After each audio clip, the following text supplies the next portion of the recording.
En unos días más comienza la primavera y de la mano de esta comienzan a llegar los días más cálidos y por ende un constante aumento de la temperatura.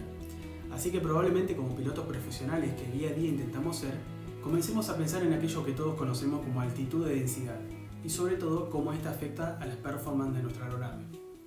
Estoy seguro que ya sabes que de la mano de una mayor altitud de densidad te vas a encontrar con un menor rendimiento de tu avión, por lo cual en los días calurosos la altitud de densidad es un punto realmente a tener en cuenta. Ahora bien, no está mal recordar que dicha altitud de densidad se ve influenciada por tres factores fundamentales, que son la presión, la temperatura y la muchas veces no tan computada pero realmente importante que es la humedad. Vamos a analizar en primer lugar a la presión. Podemos pensar en dicha presión como el peso de una columna de aire, por lo tanto, a medida que la cantidad de peso aumenta, se acumulan más moléculas de aire en un volumen determinado. Así de sencillo. Es decir, que para un volumen de aire dado, por ejemplo, cuando la presión es mayor que la estándar, vamos a tener más moléculas de aire en dicho volumen que en un día estándar. Por el contrario, cuando la presión sea menor que la estándar, vamos a tener menos moléculas de aire en el mismo volumen. Ahora bien, vamos a imaginar un día cuya presión sea 17 milibares mayor a la presión estándar en nivel del mar, es decir, 1030, 1030. En dicho caso, se reduce la presión y la densidad de altitud en 500 pies aproximadamente, por lo que nuestro avión va a funcionar como si estuviera 500 pies por debajo de la altitud real. Fíjense ustedes. Vamos a ver ahora qué pasa con respecto a la temperatura. La temperatura también afecta a la altitud de densidad. Cuando calentamos el aire, las moléculas de aire tienen más energía y cuando tienen más energía se separan aún más.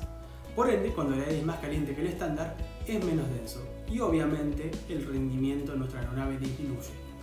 Todos sabemos que la temperatura a nivel del mar es de 15 grados centígrados y que a medida que ascendemos con nuestra aeronave, la temperatura disminuye a razón de 1.98/2 grados centígrados por cada 1000 pies.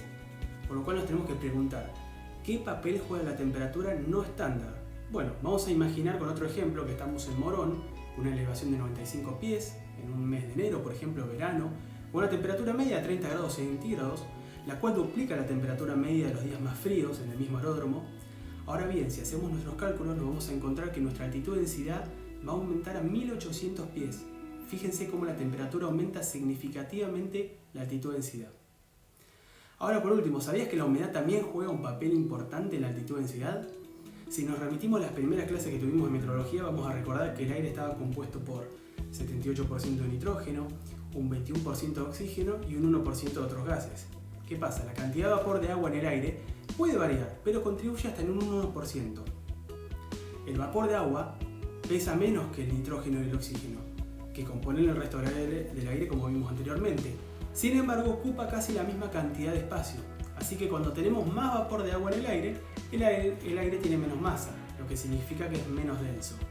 En la mayoría de los manuales de vuelo vamos a ver que estos manuales incluyen tablas que nos dan la altitud de densidad partiendo de dos premisas, altitud de presión y temperatura del aire.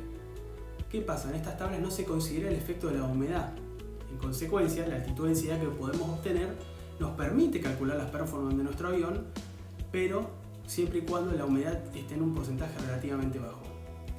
Para finalizar, la altitud de densidad es siempre un factor que debemos considerar, no importa en qué época del año estemos volando. Si el clima es caluroso, la presión es baja y existe un gran porcentaje de humedad en el ambiente, todo esto va a marcar una gran diferencia en el rendimiento de nuestro avión. Mi nombre es Carlos Arellano, soy instructor y jefe de planificación de instructores de la Escuela de Vuelo Fly One. Te invito a que te acerques a conocer nuestra escuela y a nuestra gran familia. No dudes por favor en contactarte con nosotros. Muchas gracias.